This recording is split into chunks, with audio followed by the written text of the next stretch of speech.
In a modest house nestled among rolling hills, two brothers lived side by side, bound by blood yet divided by temperament. The younger brother carried a lightness in his step, his heart open like a blooming flower, always ready to share a smile or lend a hand to anyone who crossed his path. His laughter echoed through the village, drawing people to him as naturally as a river flows to the sea. The older brother, however, moved through life with a guarded stance, his eyes narrowed, always searching for hidden motives in others' actions. Suspicion clung to him like a shadow, and he kept his heart locked away, wary of betrayal or deceit. The village they called home buzzed with the rhythm of daily life, farmers tending fields, children chasing one another through dusty lanes, and elders sharing stories under the shade of ancient trees. The younger brother thrived in this tapestry of human connection, joining in the work and play with ease, his spirit unburdened by doubt.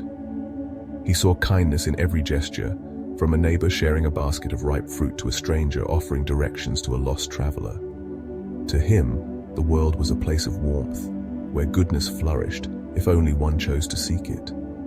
The older brother, by contrast, saw a different world. He noticed the farmer who hoarded grain during lean times, the child who stole a sweet from a market stall, the elder who whispered gossip behind a cupped hand. To him, the village was a place of self-interest, where trust was a luxury he could not afford. One day, word spread through the village like wildfire.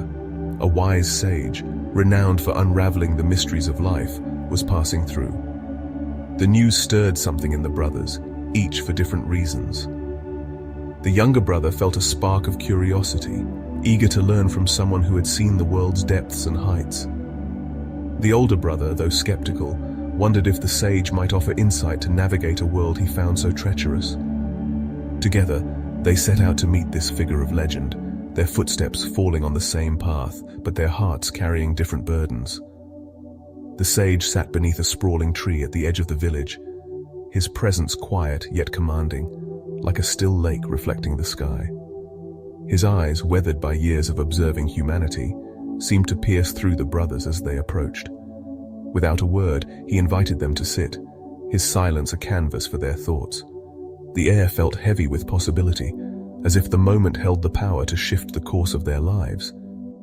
The sage's question came simply, cutting through the stillness.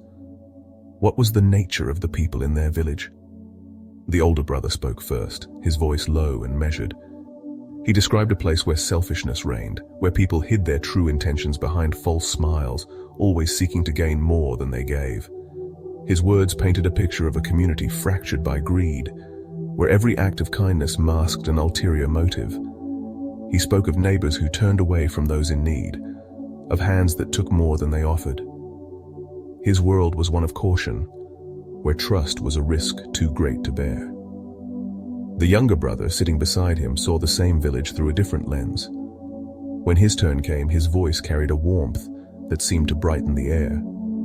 He spoke of people who shared what little they had, who worked together to rebuild a barn after a storm, who laughed and sang under starlit skies. He described a community woven together by small acts of generosity, a loaf of bread offered to a hungry stranger, a blanket shared on a cold night. To him, the village was a place of harmony, where goodness flowed freely if one only opened their heart to it. The sage listened, his face unreadable, his eyes tracing the invisible threads of their words. When the brothers finished, he leaned forward, his voice steady but profound, carrying the weight of a truth older than the hills. The world, he said, was a mirror.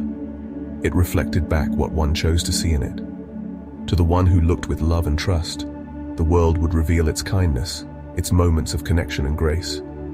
To the one who saw only darkness and deceit, the world would show shadows and betrayal.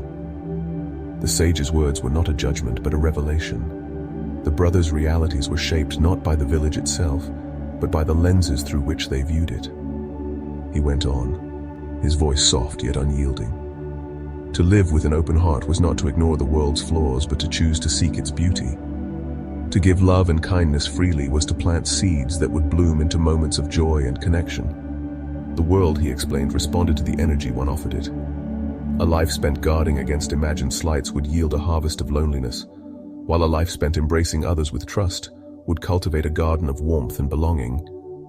The brothers sat in silence, the sage's words sinking into their souls. For the older brother, the lesson stirred a quiet unease. He had built walls around his heart, believing they protected him from a cruel world. Yet now he wondered if those walls had only trapped him in a cycle of distrust, blinding him to the goodness that might exist just beyond his fear. The younger brother felt a different stirring, a confirmation of the path he had always walked, but with a deeper understanding. His openness was not naivety, but a choice, a way of shaping the world as much as it shaped him. As they left the sage and returned to their home, the brothers carried the same truth, but it worked on them differently. The younger brother continued to move through the village with his characteristic warmth, but now with a quiet confidence, knowing his kindness was a force that shaped the world around him. He greeted neighbors with the same open smile, but his actions carried a new purpose, a deliberate choice to reflect the good he wished to see. The older brother's change was slower, more tentative. He began to notice small things he had overlooked before: a child sharing a toy, a farmer offering extra crops to a struggling family. Each observation chipped away at the walls he had built, though the process was not without struggle.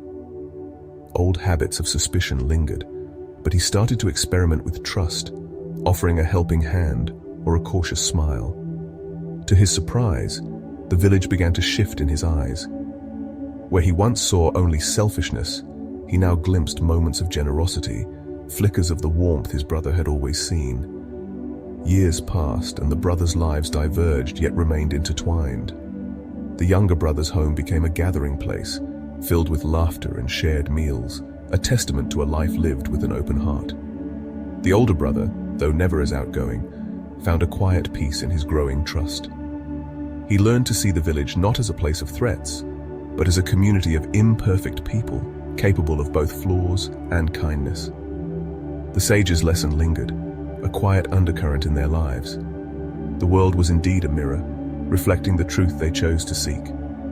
By looking for goodness, by offering love and trust, they found that happiness was not something to be taken from others, but something to be created, shared, and multiplied. And in that truth, they discovered a life not just lived, but truly felt.